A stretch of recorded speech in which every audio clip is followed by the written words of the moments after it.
नमस्कार दोस्तों, स्वागत है आपका एक बार फिर से हमारे YouTube चैनल में। आज हम एक बड़ा ही इम्पोर्टेंट टॉपिक शुरू करेंगे जिसका नाम है कृषि। कृषि जो है भारतीय भूगोल में एक महत्वपूर्ण विषय है जिससे जो है हर बार क्वेश्चन पूछे जाते हैं। तो ये शुरू करते हैं आज का टॉपिक। कृषि क्या है, कृषि के प्रकार सबसे पहले देखेंगे हम। बच्चों, जैसे कि आपको पता है कृषि जो है एक प्राथमिक प्रक्रिया के अंदर आता है। ये जो है प्राथमिक क्रिया का एग्जाम्पल है, प्राथमिक क्रिया का जो है उदाहरण है। आपको पता है कि क्रियाएं जो हैं कितने प्रकार की होती हैं। प्राथमिक क्रिया में और क्या क्या करते हैं? प्राथमिक क्रिया में हम जो है मत्स्य पालन करते हैं, संग्रहण करते हैं, ठीक है, उसके बाद शिकार करना। ये सभी जो है प्राथमिक प्रक्रिया का एग्जाम्पल है। प्राचीन काल से ही जो है कृषि एक मुख्य व्यवसाय रहा है और वर्तमान में भारत की 53% पॉपुलेशन जो है 53% लोग जो है डायरेक्ट और इनडायरेक्ट रूप से कृषि कार्यों में लगे हुए हैं। ये यहाँ से बड़ा इंपॉर्टेंट पॉइंट बनता है। भारत की कुल कितनी आबादी कृषि कार्यों में लगी हुई है? भारत की 53% आबादी जो है अभी वर्तमान में कृषि कार्यों में लगी हुई है। ये सभी पॉइंट्स डिस्कस करेंगे। उससे पहले मैं कृषि का एक टाइप जो आपसे डिस्कस करते हैं। सबसे पहले आती है यहाँ पे स्थानांतरित कृषि। सबसे पहले आती है स्थानांतरित कृषि। स्थानांतरित कृषि से है जो है हर बार जो है क्वेश्चन पूछा जाता है। इसको जो है हम कर्तन एवं दहन प्रणाली भी बोलते हैं। कर्तन एवं दहन प्रणाली दोनों नाम जो है इसी कृषि के हैं। इसी कृषि को जो है झूम खेती के नाम से जानते हैं। झूम खेती भी इसी को कहा जाता है और संसार में इसे जो है अलग अलग नामों से जाना जाता है। सबसे पहले मैं आपको बता दूं कि झूम खेती होती क्या है, स्थानांतरित कृषि क्या होती है। जब मान लीजिए किसी क्षेत्र की जनता जो है, किसी क्षेत्र के लोग जो है स्थान बदल बदल कर कृषि करते हैं, उसे स्थानांतरित कृषि कहते हैं। उदाहरण के लिए मान लीजिए आप जो है सबसे पहले इस जगह पर कृषि करते हैं, नंबर 1 पर 3 से 5 साल तक यहाँ पर कृषि करते हो। जब इसकी उपजाऊ शक्ति खत्म हो जाती है तो इस स्थान को छोड़कर जो है नंबर 2 पे चले जाते हैं। यहाँ पर जो प्राकृतिक वनस्पति होगी उस वनस्पति को काट के जो है और उसे सबसे पहले स्लैश करेंगे, काटेंगे, उसके बाद उसको बर्न करेंगे। इसलिए इस खेती को जो है स्लैश एंड बर्न भी कहा जाता है। स्लैश एंड बर्न के नाम से भी इसको जानते हैं। स्लैश एंड बर्न एग्रीकल्चर के नाम से भी इसको जानते हैं। जब 3 से 5 साल के बाद जो इसकी भी फर्टिलिटी पावर जो है कम हो जाती है तो आप इस स्थान को छोड़कर जो है नंबर 3 पे चलेंगे। यहाँ पर भी जो आप प्राकृतिक वनस्पति को काटकर और उस प्राकृतिक वनस्पति को जलाकर और वहाँ की जो ऐश बनती है, जो राख बनती है, उस राख को यहाँ पर जो है खाद के रूप में आप यूज करेंगे। फिर नंबर 4 पे चले जाएंगे आप। जब इसकी भी फर्टिलिटी पावर कम हो जाती है तो नंबर 4 पे भी आप यही प्रोसेस अपनाएंगे।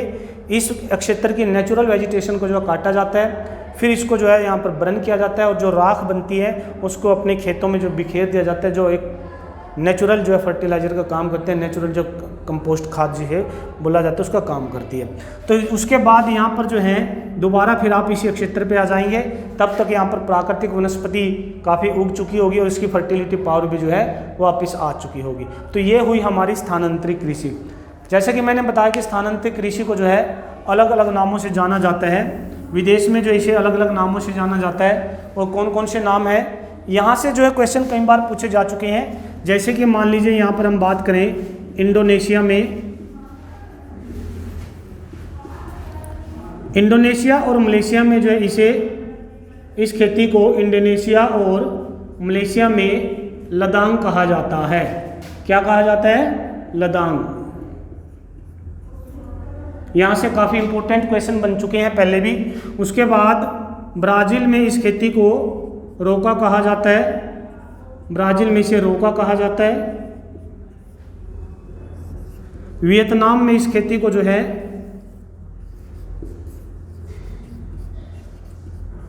वियतनाम में इसे रे के नाम से जानते हैं।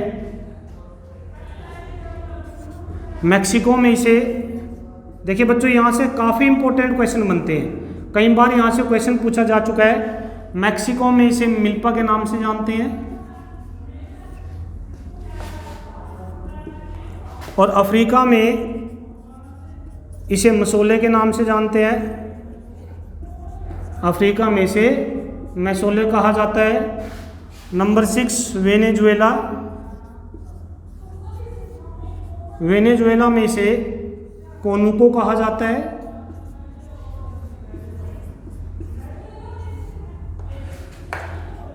थाईलैंड में इसे जो है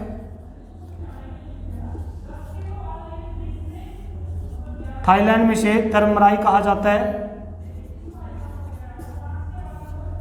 और उसके बाद चाइना में इसे श्रीलंका में इसे चाइनिया कहा जाता है।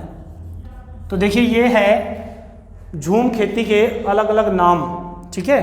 शायद आप नीचे से यहाँ देख नहीं पा रहे हैं। श्रीलंका में से जो है चाइना बोला जाता है।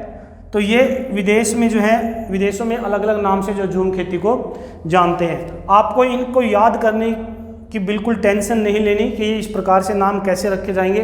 वीडियो को लास्ट तक देखना है। वीडियो के लास्ट में जो है इनकी एक ऐसी ट्रिक बताऊंगा जिससे आपको जो सब कुछ जो है चुटकियों में याद हो जाएगा, ठीक है दोस्तों। बट आप बने रहिए लक्ष्य एकेडमी के साथ। लक्ष्य एकेडमी के चैनल को ज़्यादा से ज़्यादा शेयर कीजिए। उसके बाद भारत में जो है झूम खेती को जो किस किस नाम से जानते हैं। भारत में झूम खेती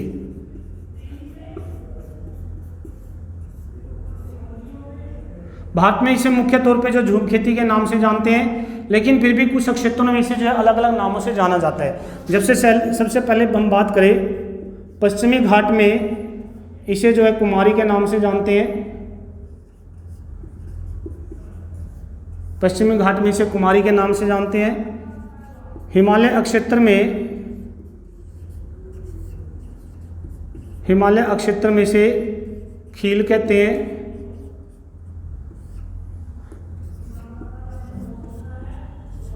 उत्तर पूर्व भारत में इसे झूम खेती के नाम से जानते हैं, झूम कहते हैं।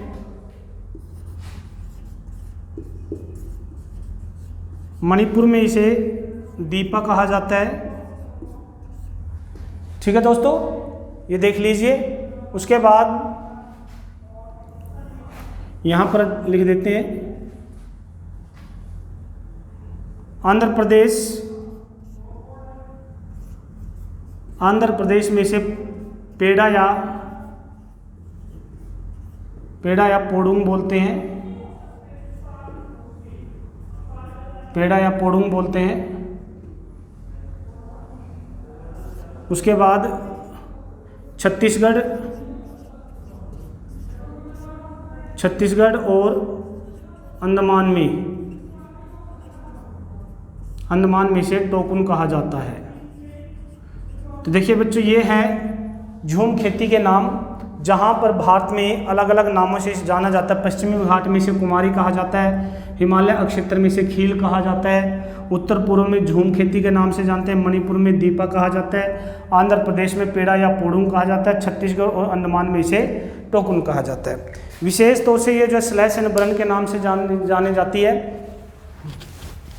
विशेष तौर से ये जो है स्लैश एंड बर्न, कर्तन एवं दहन, स्थानांतरित कृषि और झूम खेती, इन सभी नामों से जानी जाती है। कई बार जो है इससे क्वेश्चन पूछे जा चुके हैं। आप जो है वीडियो रोक के जो है या स्क्रीनशॉट ले सकते हो इसका, ठीक है। अब उसके बाद करते हैं कृषि से संबंधित कुछ फैक्ट की। कृषि से संबंधित फैक्ट की बात करें तो देखते हैं भारत में कुल अक्षेत्रफल के 51% भाग पर क्या की जाती है? कृषि की जाती है, कृषि होती है। कुल क्षेत्रफल के 51% भाग पर कृषि होती है, ठीक है जी। उसके बाद यहाँ पर हम देखते हैं चरागाह जो है कुल क्षेत्रफल के 4% भाग पे पाए जाते हैं। और उसके बाद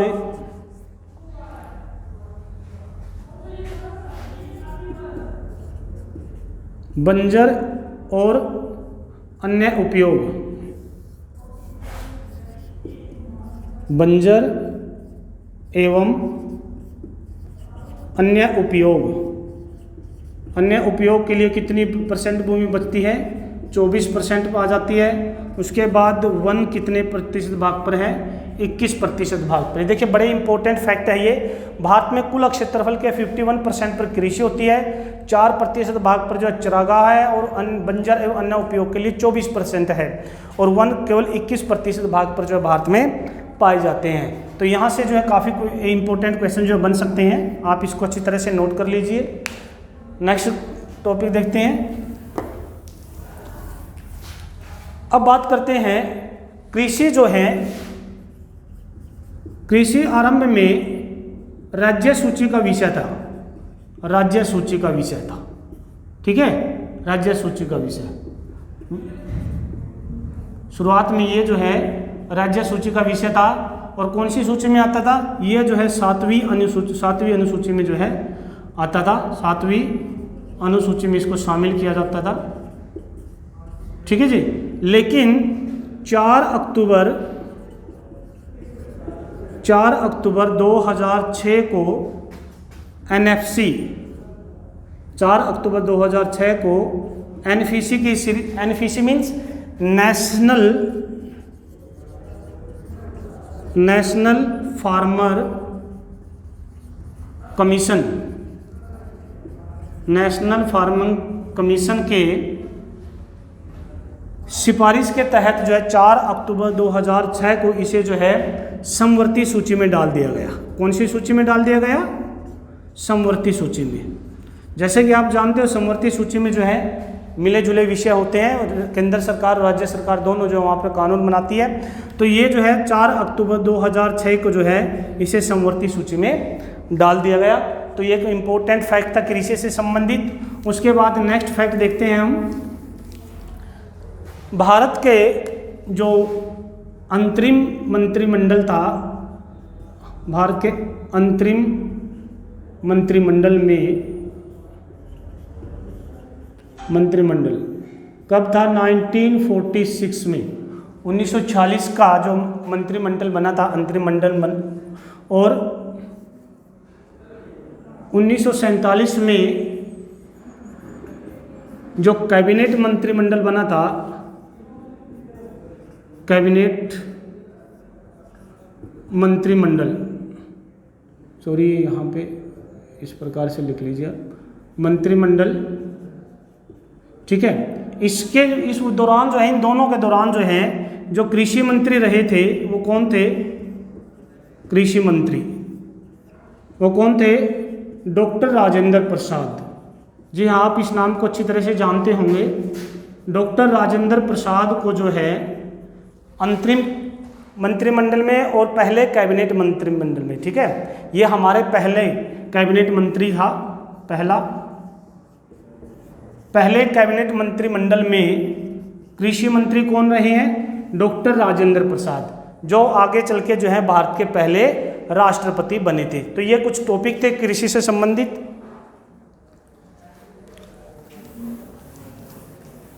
आई थिंक आपको सभी बातें समझ में आ रही होगी।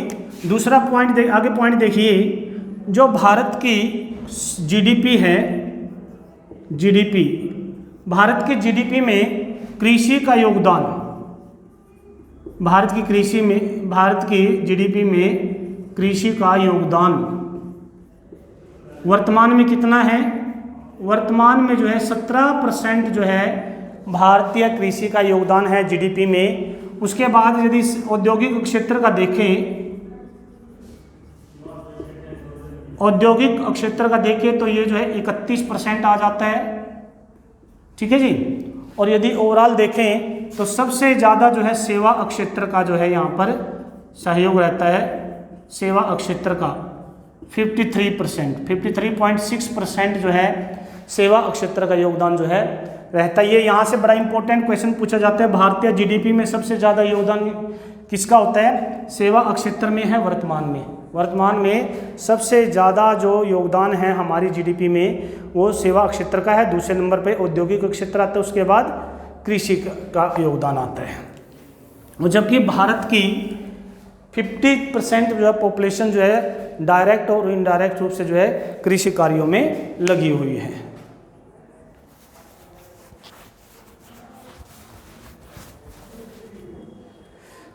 तो ये तो कुछ इम्पोर्टेंट विषय। अब उसके बाद हम देखते हैं कुछ मुख्य फसलें का भारत में जो है कौन कौन सी फसल जो है मुख्य तौर पे जो बोई जाती है।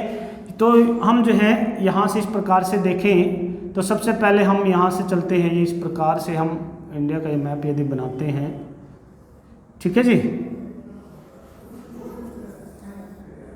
ये इस प्रकार से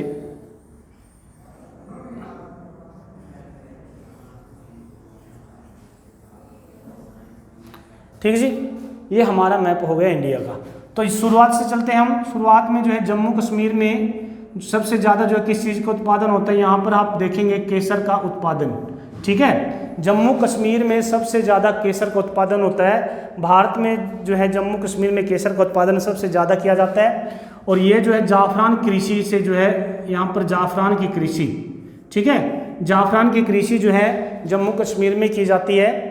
और यहाँ से जो है जाफरान से जो है केसर प्राप्त किया जाता है, जो कि काफ़ी महंगी फसल है, काफ़ी ज़्यादा उपजाऊ और काफ़ी ज़्यादा उत्पादन जम्मू कश्मीर में होता है। उसके बाद हम यहाँ पर आगे चलते हैं उत्तर प्रदेश में। यहाँ पर ये, ठीक है, ये इस प्रकार से ये हमारा उत्तर प्रदेश आ जाता है।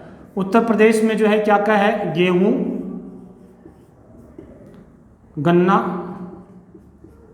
गेहूँ, गन्ना, दूध और आलू, इन 4 चीज़ों का उत्पादन जो है उत्तर प्रदेश में सबसे ज़्यादा किया जाता है। देखिए पॉइंट्स अच्छी तरह से समझते चलिए।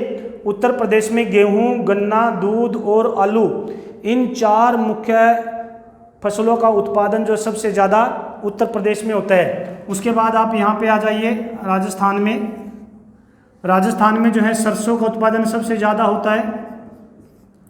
सरसों का उत्पादन जो है राजस्थान में सबसे ज़्यादा है। उसके बाद यहाँ नीचे गुजरात में आ जाते हैं हम। गुजरात में जो है कपास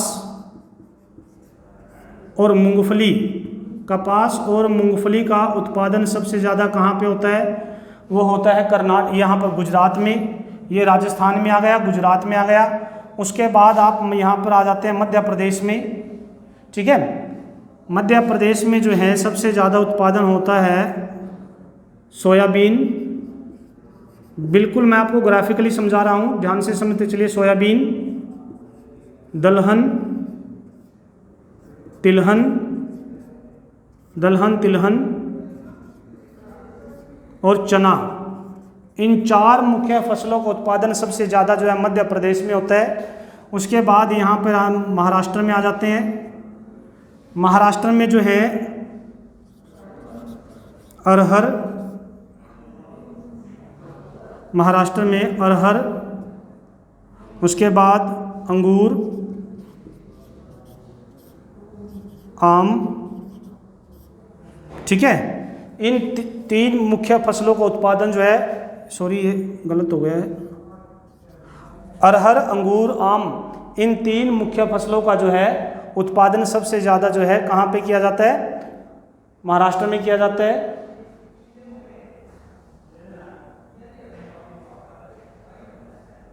क्लियर जी। उसके बाद यहाँ पर आप कर्नाटक में, यहाँ पर मैप आपको दिखाई नहीं दे रहा है इसलिए यहाँ पर लिख देता हूँ मैं, कर्नाटक में, ठीक है। यहाँ पर ये कर्नाटक हो गया। कर्नाटक में क्या क्या है, कर्नाटक में सबसे ज़्यादा जो कॉफ़ी का उत्पादन होता है। उसके बाद यहाँ पर जो है आप देखेंगे सूरजमुखी, सूरजमुखी का उत्पादन सबसे ज़्यादा होता है, और केसर। ये 3 मुख्य फसलें जो है भारत में, कर्नाटक राज्य सबसे ज़्यादा प्रोडक्शन देने वाले राज्यों में से हैं। कर्नाटक में क्या क्या, कॉफ़ी है, सूरजमुखी है, केसर है। क्लियर जी। उसके बाद यहाँ पर आ जाइए आप पश्चिमी बंगाल में। पश्चिमी बंगाल से जो है हर बार क्वेश्चन जो पूछे जाते हैं, काफ़ी इंपॉर्टेंट पॉइंट यहाँ आपको देखने के लिए मिलेगा। यहाँ आप पाएंगे जूट, जूट और चावल। जी हाँ, ये 2 मुख्य फसलें जो है पश्चिमी बंगाल में सबसे ज़्यादा जो है प्रोडक्शन होता है। उसके बाद यहाँ आ जाइए आप असम में। असम में जो है सबसे ज़्यादा चाय का उत्पादन होता है। भारत में सबसे ज़्यादा चाय का उत्पादन कहाँ पे होता है? असम में होता है। देखिए क्वेश्चन इस प्रकार से पूछा जा सकता है, निम्न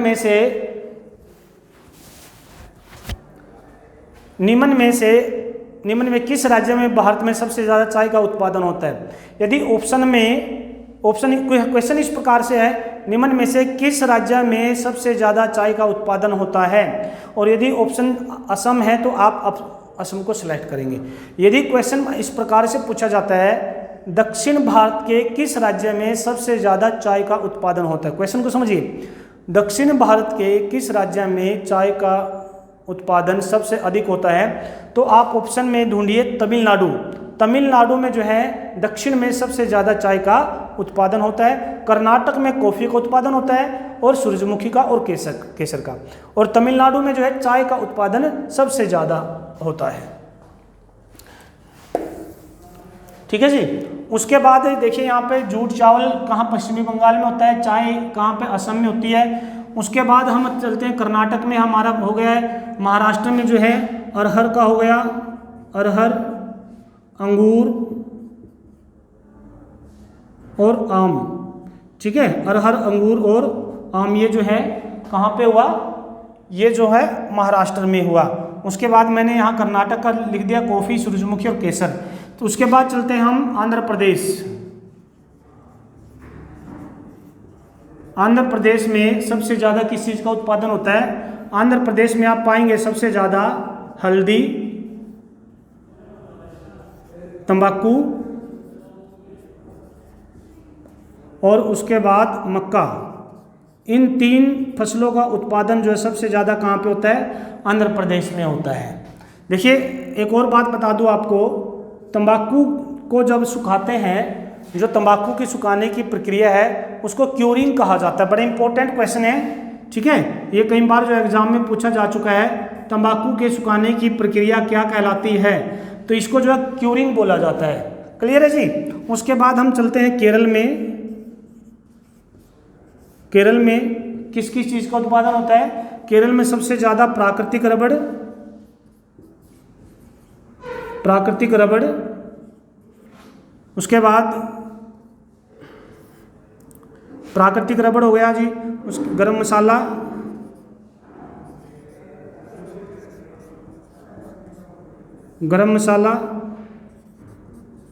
नारियल। देखिए गरम मसाला जो है सबसे ज़्यादा भारत में केरल में बोए जाते हैं और काफ़ी फेमस है, वर्ल्ड फेमस है भारत के गरम मसाले। क्योंकि देखिए जो गरम मसाले की जो खुशबू है, जो महक है, इसी महक ने जो है भारत को जो है अंतर्राष्ट्रीय स्तर पे जो चमकाया हुआ है। क्योंकि इसी महक को देखते हुए विदेशी 1498 में वास्को डी गामा को कालीकट की बंदरगाह पे पहुंच गया था। ठीक है, और इन्हीं गरम मसालों की बदौलत जो है भारत जो है फिर कई सदियों तक जो है गुलाम रहा था अंग्रेजों का। तो दोस्तों ये इस प्रकार जो मुख्य फसलें जो हमने यहाँ पर डिस्कस की है, केरल में जो प्राकृतिक रबड़, गरम मसाला, नारियल, इनका उत्पादन जो है सबसे ज़्यादा कहाँ पे किया मिलता है? केरल में। मैप जो नीचे आप देख नहीं पा रहे इसलिए मैंने यहाँ पर लिखा हुआ है। ठीक है, तो ये था कुछ मुख्य फसलों का ओवरव्यू। आई थिंक आप लोगों ने जो अच्छी तरह से इनको समझ लिया होगा। आप जो है स्क्रीनशॉट ले सकते हो या साथ के साथ जो आपने लिखा भी होगा। अब कुछ मुख्य बातें और डिस्कस करेंगे कृषि से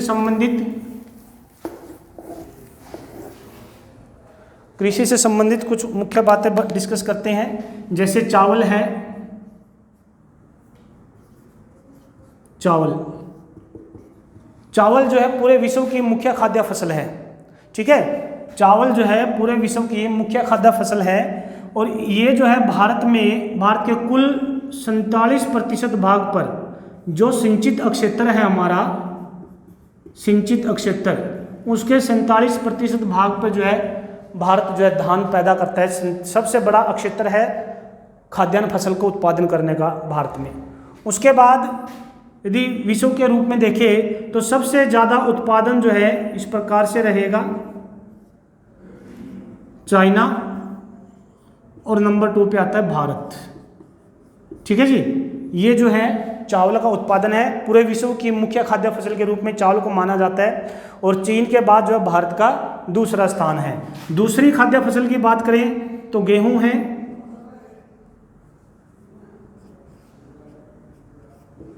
गेहूं जो है दूसरी खाद्य फसल है। इसके भी उत्पादन में चीन, भारत, यूएसए और रूस, ये 4 मुख्य देश हैं। उसके बाद मक्का की बात करें, मक्का जो है सबसे ज़्यादा यूएसए में प्रोडक्शन होता है। ठीक है जी।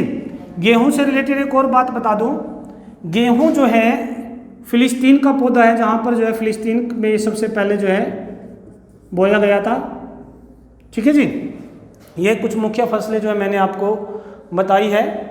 और उसके बाद और मुख्य फसलें क्या क्या हैं, मक्का है, बाजरा है, ये कुछ खाद्यान्न फसलें हैं जिनमें जो है भारत जो है अच्छा प्रोडक्शन करता है। अब बात करते हैं हम कुछ कृषि से संबंधित और मुख्य विषय, हरित क्रांति को लेकर के।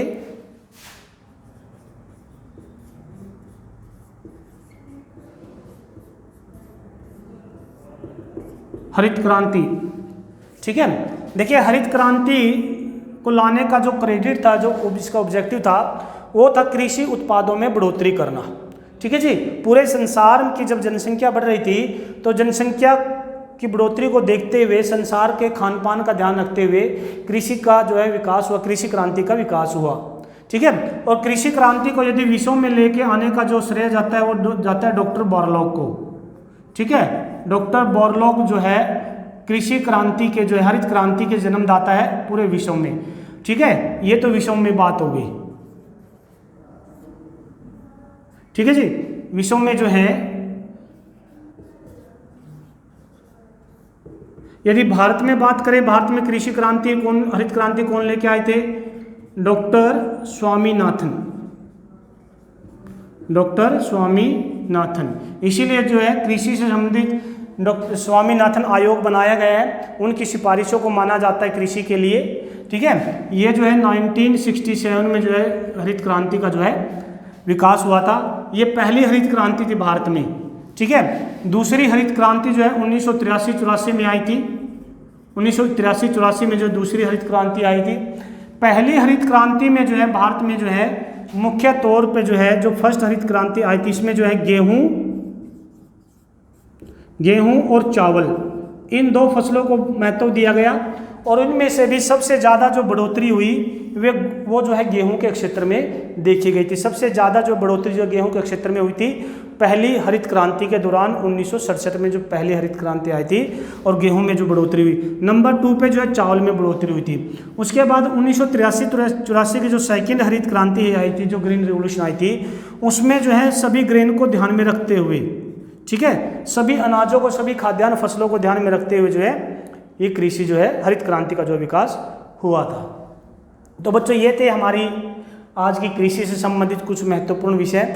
उसके बाद बचते हैं कुछ अलग अलग प्रकार की कृषियाँ, जैसे मान लीजिए सेरीकल्चर है, पीसी कल्चर है, ये कुछ कृषि की पद्धतियाँ हैं, एपी कल्चर है। फिर दूसरी क्रांति है, जैसे मान लीजिए ग्रीन रिवोल्यूशन होगी, वाइट रिवोल्यूशन होगी, श्वेत क्रांति होगी, ठीक है, रजत क्रांति होगी, पीली क्रांति है। इन सभी प्रकार की क्रांतियों को जो हम नेक्स्ट वीडियो में डिस्कस करेंगे। आपको ये हमारी वीडियो कैसी लगी? लाइक, कमेंट और शेयर जरूर करें। वीडियो अच्छी लगी तो लाइक करना, और यदि वीडियो अच्छी ना लगी तो डिसलाइक करना जरूर मत भूलें। तो मिलते हैं नेक्स्ट वीडियो में, तब तक के लिए धन्यवाद। बने रहिए लक्ष्य अकेडमी के साथ। आपका दिन शुभ हो।